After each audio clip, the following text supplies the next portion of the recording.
અમદાવાદના Vastrapur railway station પાસે રીડેવલપમેન્ટને લઈને બબાર નિરાલી ફ્લેટના રહીશોએ વિરોધ નોંધાવ્યો। ભાજપ કોર્પોરેટર રીડેવલપમેન્ટ ન કરવા દેતા હોવાનો આરોપ। 105 મકાનોમાંથી 85 જેટલા મકાનો થયા છે રીડેવલપમેન્ટ માટે મંજૂર। સરખેજના કોર્પોરેટર સુરેન્દ્ર ખાચરે ગેરકાયદે બાંધકામ કર્યું હોવાનો આરોપ। કોર્પોરેટરે નિરાલી ફ્લેટ નીચે 3 દુકાનો ગેરકાયદે બાંધી હોવાનો આરોપ। કોર્પોરેટર સુરેન્દ્ર ખાચર પર સોસાયટીના રહીશોએ આરોપ લગાવ્યો। રીડેવલપમેન્ટ ન થવા દેવાની ધમકી મળતી હોવાનો આરોપ। કોર્પોરેટરોએ બિલ્ડર પાસેથી પૈસા લીધા હોવાનો પણ આરોપ। આ વિશે વધુ જાણકારી મેળવી અમારા સંવાદદાતા ચેતન આપણી સાથે લાઈવ જોડાયા છે। જી ચેતન, શું વિરોધ જોવા મળી રહ્યો છે અને શું આરોપો લગાવવામાં આવી રહ્યા છે? જે વસ્ત્રાપુર રેલવે સ્ટેશન પાસે આવેલી આ નિરાલી ફ્લેટ છે, આપ આ સીધા દ્રશ્યોમાં જોઈ રહ્યા છો કે આ નિરાલી ફ્લેટ જે વર્ષો જૂની સોસાયટી છે અને સોસાયટીના મકાનો છે તે જર્જરિત થઈ ગયા છે અને તેમાં જે કેટલીક જગ્યાએ સ્લેબના પોપડાઓ પડતા સ્થાનિક લોકોને ઈજા થઈ હતી તેવું પણ તેઓનું જણાવવામાં આવ્યું છે। અને જો આ ફ્લેટની વાત કરવામાં આવે તો 40 વર્ષ જૂનું બાંધકામ હોવાથી સ્થાનિક લોકો દ્વારા રીડેવલપમેન્ટની પ્રક્રિયા હાથ ધરવામાં આવી હતી અને આ રીડેવલપમેન્ટની પ્રક્રિયામાં જે સ્થાનિક કોર્પોરેટર છે સુરેન્દ્ર ખાચર, તેના દ્વારા અડંગાઓ નાખવામાં આવ્યા છે, સ્થાનિક લોકોને ધાક ધમકીઓ આપવામાં આવી છે।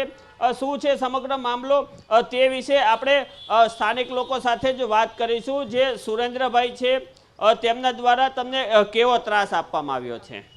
સુરેન્દ્રભાઈ ખાચર દ્વારા અમને લોકોને ઘર માનસિક ત્રાસ એટલો આપવામાં આવે કે અમારે લોકો પોતાનું ઘર ભાડે આપી અને અમારે બહારે રહેવા જવું પડે સાહેબ છે। અમારે ત્યાં ઘર ખાલી કરેલા થશે, ધાક ધમકી આપવામાં આવે છે, જાનથી મારવાની પાટિયા ભાંગી નાખવા ધમકી આપવામાં આવે છે, જેનો ઓડિયો રેકોર્ડ અત્યારે પોલીસ સ્ટેશનમાં જમા કરાવીને આવ્યો છું કે આ અમને લોકોને જાનથી ધમકી આપવામાં આવેલી છે।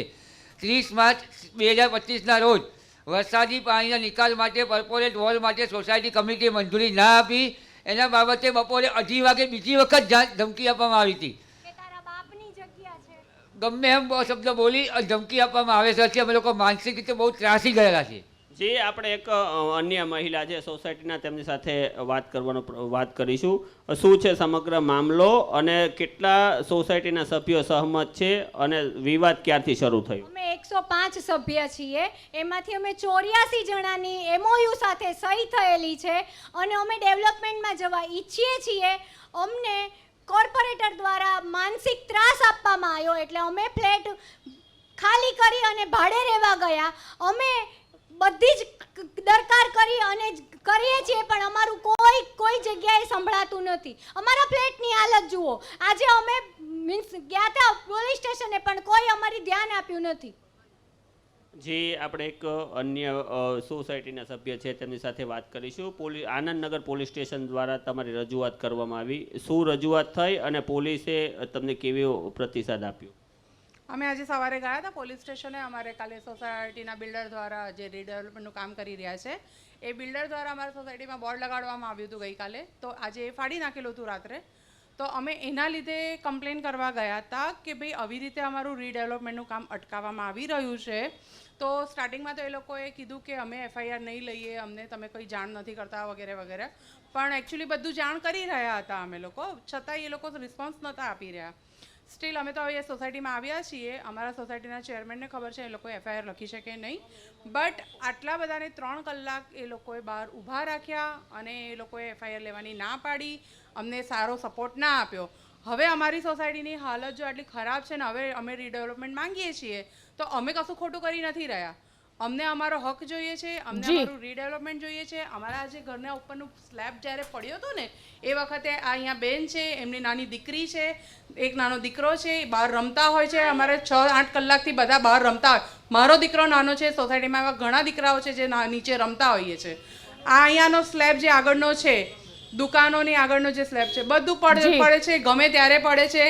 એ લોકો જે નેગેટિવ મેમ્બર છે 22 જણા, એ બધા એવું સલાહ આપે છે કે તમે રિપેર કરાવો, પણ કોઈ પણ માણસ પોતાના જીવને જોખમમાં ના નાખે, રિપેર કરાવતા જ હોય। પણ વારંવાર રિપેરિંગ છતાં પણ જો સ્લેબ પડતા હોય તો એ બિલ્ડિંગ જર્જરિત થઈ ગઈ છે, એમાં રિપેરિંગ રિસ્પોન્સ નથી આપી રહ્યું। પણ કોઈ માણસ પોતાના ખોટા પૈસાના લાભમાં આવીને, લાલચમાં આવીને અમારું કામ અટકાવી રહ્યા છીએ એ અમે નહીં થવા દઈએ. અમને અમારું રીડેવલપમેન્ટ કરવું છે. સરકાર અમને મદદ કરે એ અમે ઈચ્છીએ છીએ, નહીં તો અમને આવી ગવર્મેન્ટ નથી જોઈતી કે જે હવે અમારે સપોર્ટમાં ના આવે. જી, આપણી સાથે અન્ય મહિલા પણ છે, તેમની સાથે જી. વાત કરીશું. જી, ચેતન. સુરેન્દ્ર ખાચર પણ આ જ સોસાયટીમાં વસવાટ કરે છે. શું છે વિવાદ? અમે 85 મેમ્બરો તૈયાર છીએ, પણ ના જે લોકો પાડે છે એમની હા નથી. હું પણ કપડા ચોકડીમાં ધોતી હતી, એમાં બહુ બધું પડ્યું.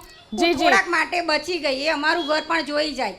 અમે કેટલી વાર રિપેરિંગ કરાવીએ છીએ, પણ 2-3 વર્ષ તો માંડ ટકે છે, બધું પાછું પડે છે.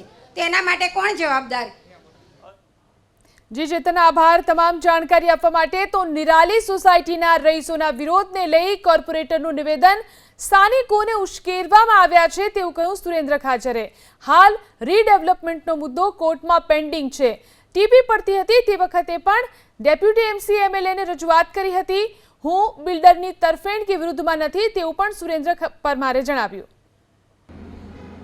આ રીડેવલપમેન્ટની પ્રોસેસ ચાલે છે, એમાં હું પોતે આ રીડેવલપમેન્ટની પ્રોસેસ સાથે અસંમત કે સંમત નથી એવું નથી, પરંતુ જો યોગ્ય રીતે બિલ્ડર લોકોને વળતર આપશે તો બધા લોકો જોડાવા તૈયાર છે. પરંતુ અત્યારે જે લોકો મારા વિશે મીડિયાની અંદર ખોટી બ્રીફ કરી રહ્યા છે, હું આખા રીડેવલપમેન્ટની અંદર કોઈ સાથે જોડાયેલો નથી. કયા બિલ્ડર છે એની પણ મને ખબર નથી અને લોકો મારા વિરુદ્ધમાં છે.